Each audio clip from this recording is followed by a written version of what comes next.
first of all, we're going through pitching mechanics. Step number one is your starting position. When you're doing starting positions, I've coached kids all the way from D-League all the way up to the college level. The basic 7 mechanics that you can see on your sheet is kind of a uniform 7-step process that goes across the board no matter if you're small or big. Getting the basic 7 steps down is going to help you as you go further when you get older. Now, when I teach the little kids, I teach them the same way as I teach our U17 kids. The basic mechanics of throwing, the little kids I'm teaching them as how to be a thrower, not a pitcher. When you get into the high school levels, then we'll teach them how to be pitchers. There's a big difference on throwing and pitching. At this level, getting the proper mechanics so you don't hurt the kids' arms, especially when they're little. You see very numerous displays of pitching or throwing at all different levels. You got kids that throw sidearm, they throw over the top. It doesn't matter their arm slot. I had some good conversations with Doug Henry, who's now the pitching coach for the Kansas City Royals, and I asked him what he thought about arm slots. Down here, out here. He goes, I don't care where they throw the ball from as long as it comes out the same way. They have good balance. So it's hard to explain if it's good or not. Okay? So the basic mechanics that we teach our kids, and I did the same thing in D-League with these guys. Step 1 is the starting position. However you feel comfortable. Some people both feet on the rubber. Now this is from the windup. Okay? Both feet on the rubber. I generally try to teach our kids is to turn somewhat sideways. Reason being, if you take your rocker step backwards, which is the number 2 when you start your motion, okay, you're coming straight back. The next step you have to do is pivot your foot. This is not a comfortable position for me. And especially when you have, a 6, 7, 8, 9-year-old, a little kid, they don't even know what balance is yet. So if you start sideways, all you have to do is turn your foot. Now I'm still in balance. So I generally try to teach the kids to keep your foot kind of at a 45-degree angle. I'm comfortable. Ball's going to be right at the catcher, hand in the ball. Now, pitching and throwing, obviously the younger kids, we want them just to be able to get to the catcher. Now, when you have a upper level kid, 14s, 15s, whichever it may be, we always try to have the ball the same way every time in your glove. So when you get older, they're going to throw a curveball, all of a sudden they start digging the ball. Or it's all about hand position. Okay? So first one, 45-degree angle, hand and ball, glove up. Rocker step, just a little step backwards. You don't want a big step because now your balance is all going to be off. The further you go back, now you have to bring your momentum forward. You want to think about having a rod through the middle of your head all the way down to the bottom of your feet. Your head's going to stay the same. Rocker step, pivot. All right? The third step is going to be pivoting the body. Now, when I'm already pivoted back, I'm going to come up.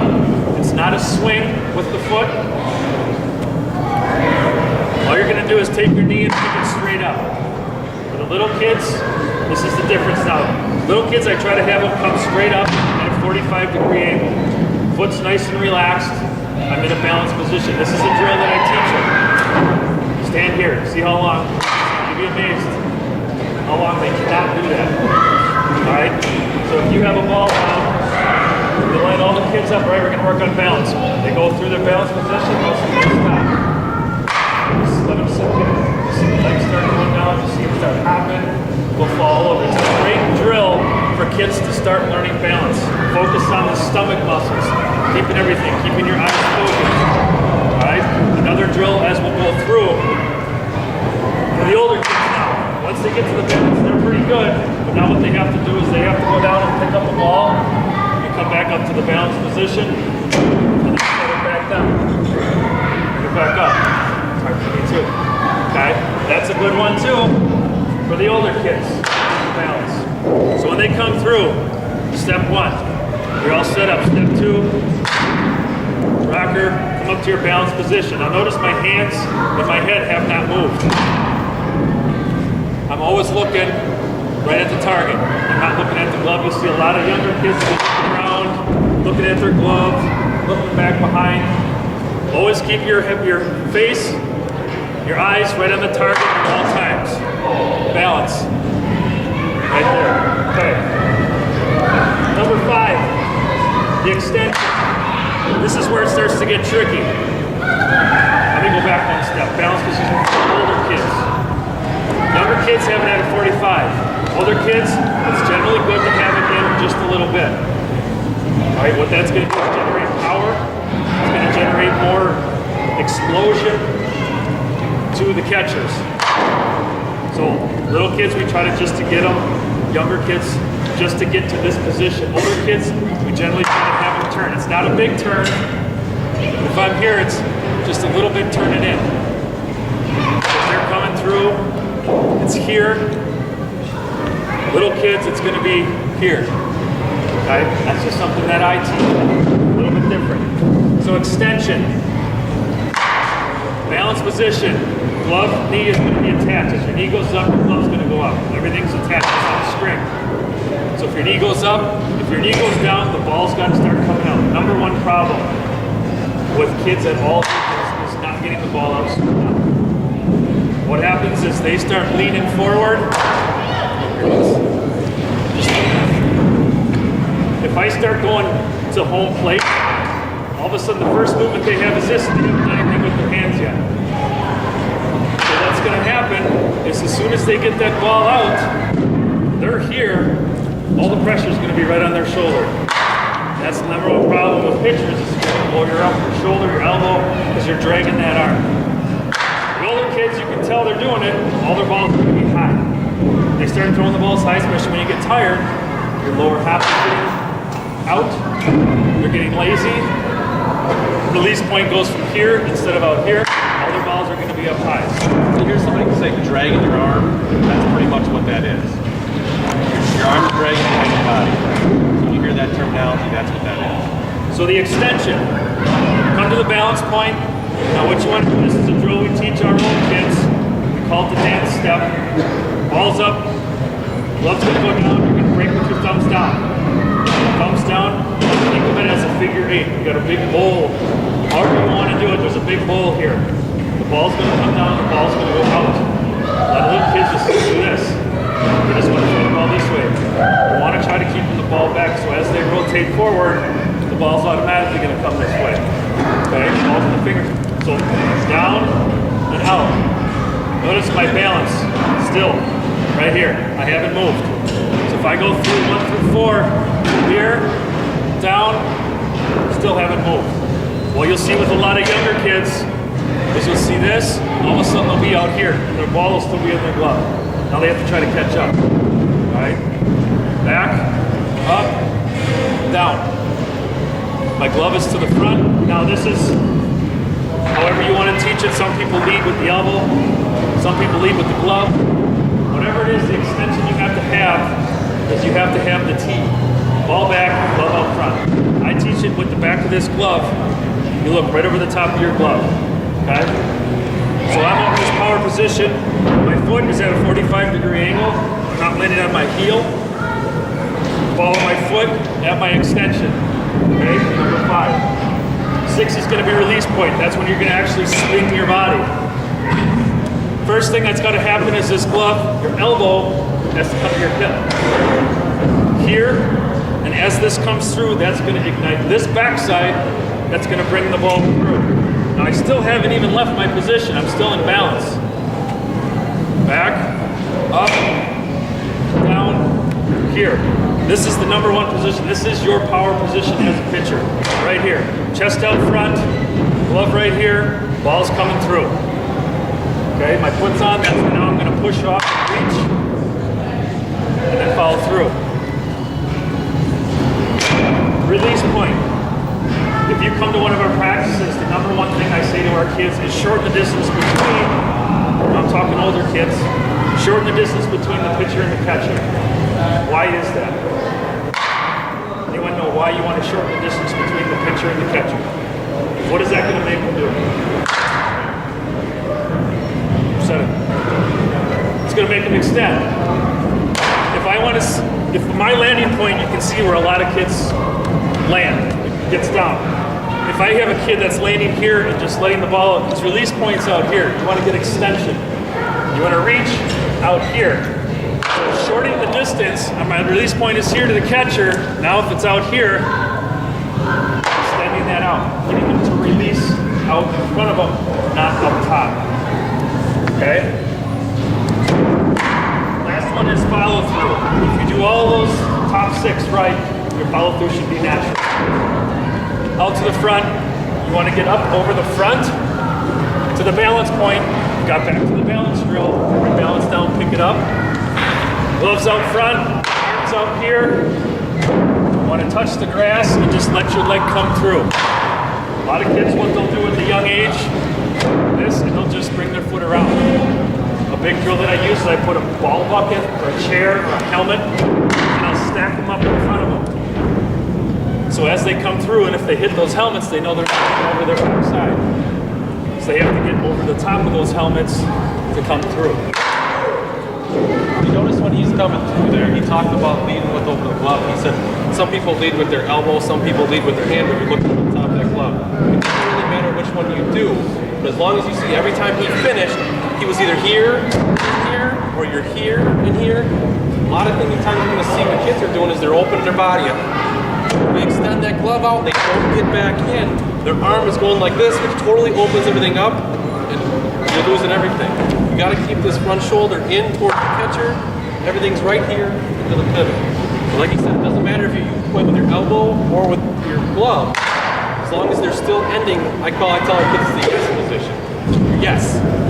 So I teach them to do that, and then they come through and bring it back down. So it doesn't matter how you get there. You just want to be over and in, or straight out and around. So in this way, straight here, down. Questions so far? Any of those? Any questions? Alex, switch you over there. What I'll do is I'll just go through a couple things, and I'll do some things wrong. And I'll probably do 3 or 4 punches, and I'll stop and I'll see if you guys can see what I'm doing wrong. Okay?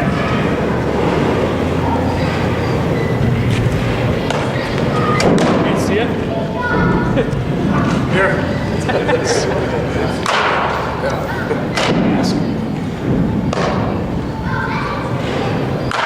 Two more.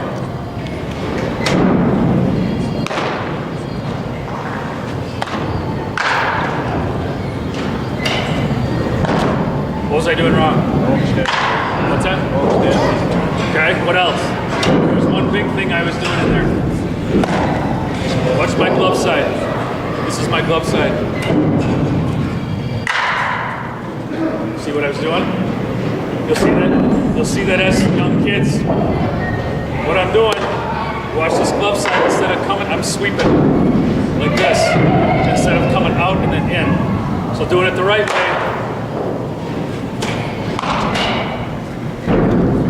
See that compared to this? See how I'm sweeping that?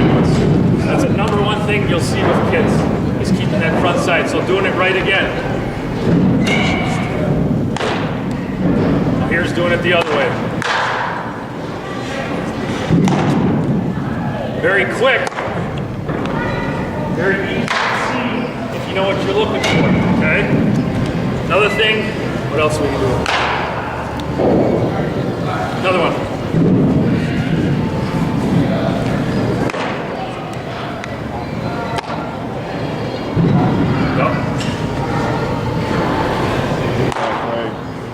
I'm not getting over the front, I'm not following through the back side. So instead of like this, good. A couple of drills that we have. The 1 knee drill. Actually, I'll do it from here.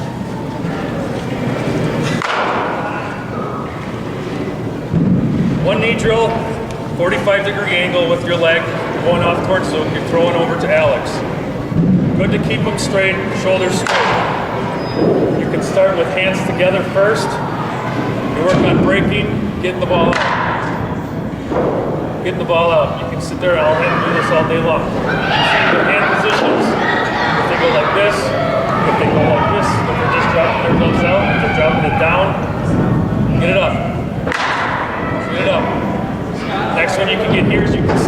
position.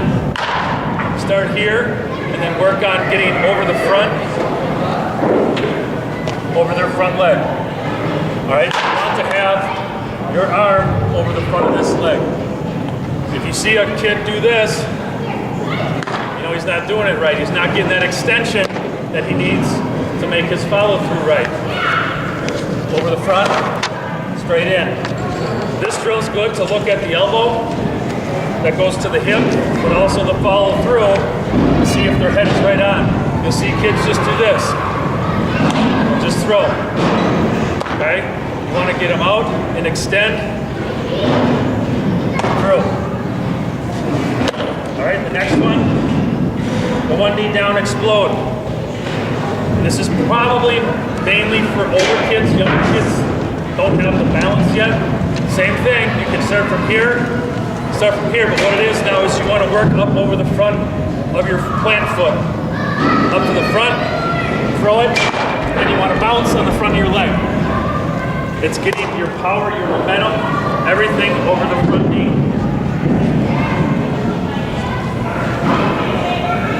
And then bounce, okay? Mainly for older kids. Younger kids, probably not. Toss and balance.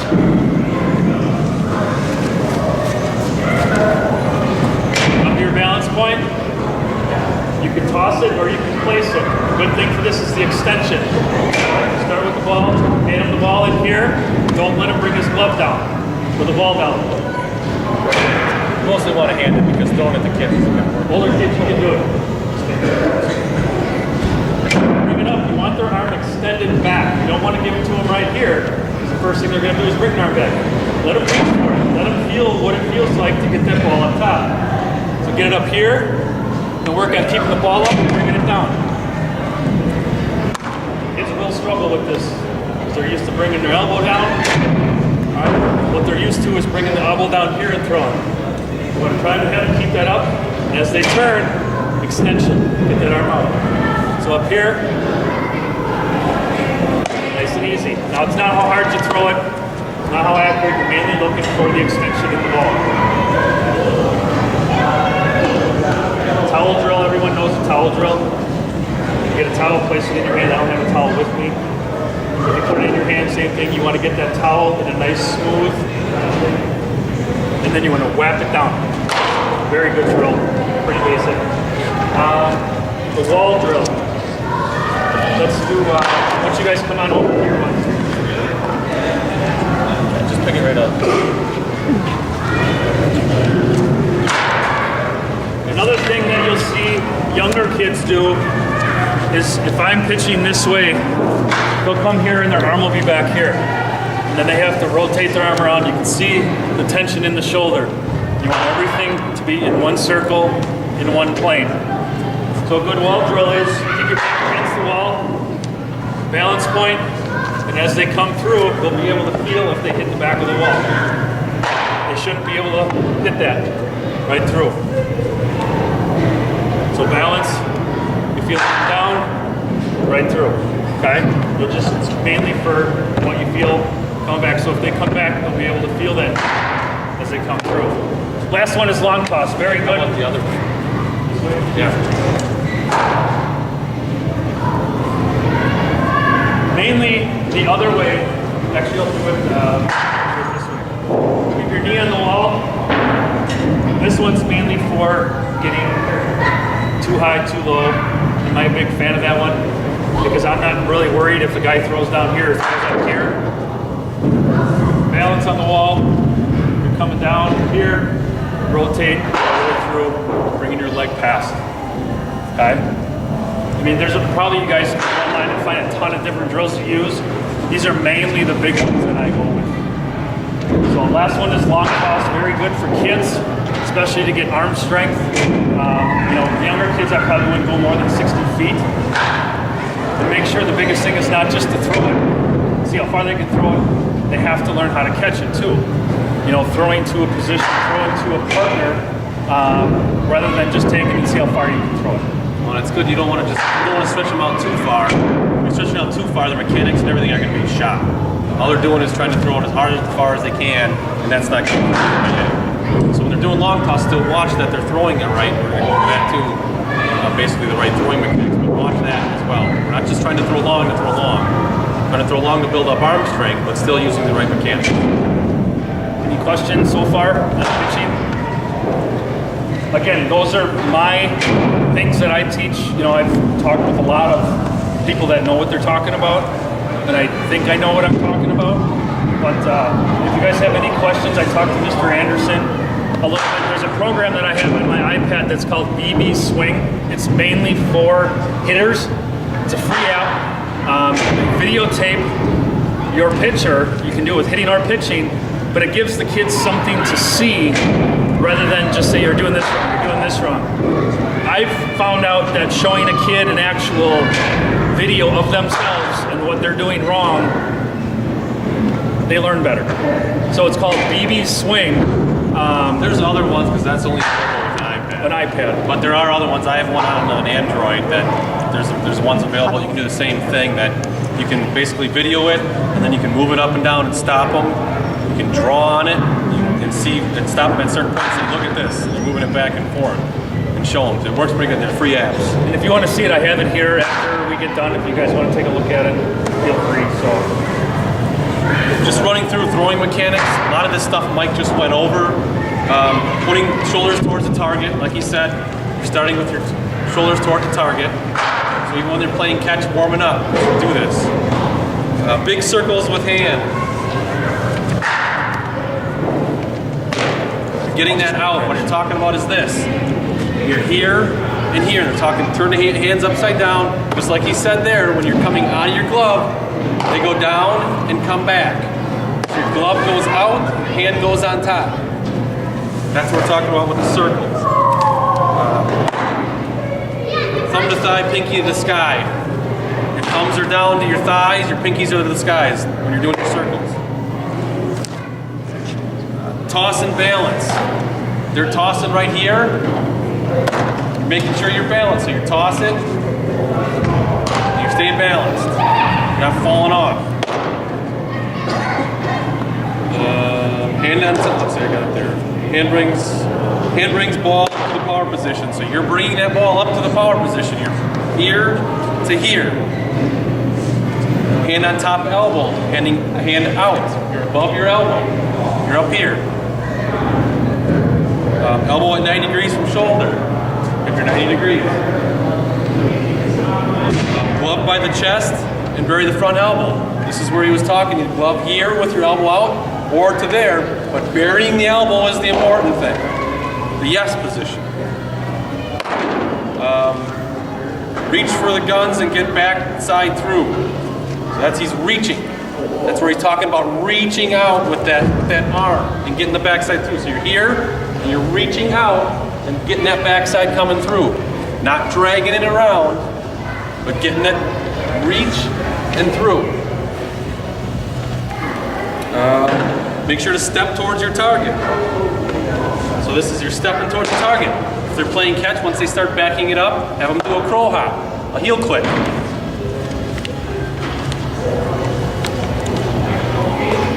A little bit of it's just a little short hop to give them a little bit more power to throw it longer.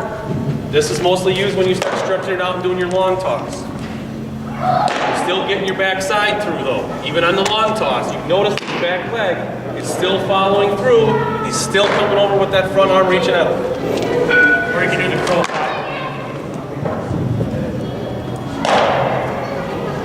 hop. Same through drills when you're playing catch. You can go 2 knees. Basically, it's the same thing as his 1 knee, except you're on 2 knees. You're down with 2 knees here, pointed towards your target. You're working on getting that turn. You're going a little bit of a 45, getting it turned, pointing it out, getting above. Have your kids get in their positions like this and walk around. Make sure they got that 90. Make sure their hand is turned the right way. Their hand's on top of the elbow. Make sure that they're pointing their elbow or they're out. Do the same thing with one knee down. Always your throwing knee down. Same thing that he was talking about. 45. Get out there. Make sure they're doing it. When they're throwing, this is what's going to make them get fouled through. Because it's not easy to get over this arm. It doesn't feel right. But you have to really stretch it to get over. It's going to help them. Doing this is going to help them when they start pitching because it's going to make them follow through. Planted feet. You basically start them right here, planted feet towards them, and make them turn. Plants his feet, turns. That makes them turn how they're supposed to get their elbow, their shoulders square, and turn. They physically have to turn their torso to get that to happen. And then long toss again. Long toss is good, whether you're a pitcher, outfielder, infielder, catcher, I don't care what you are. That's what's going to strengthen young arms. But they have to be doing it correctly. Like I said, we're not throwing elbows all over the place and feet and head and everything else, because that's not good. You have to be under control, and that will strengthen arms. That's pitching. Any questions with pitching? Gotta have questions. No questions? Is there anything that you saw that we didn't cover that you think should be covered?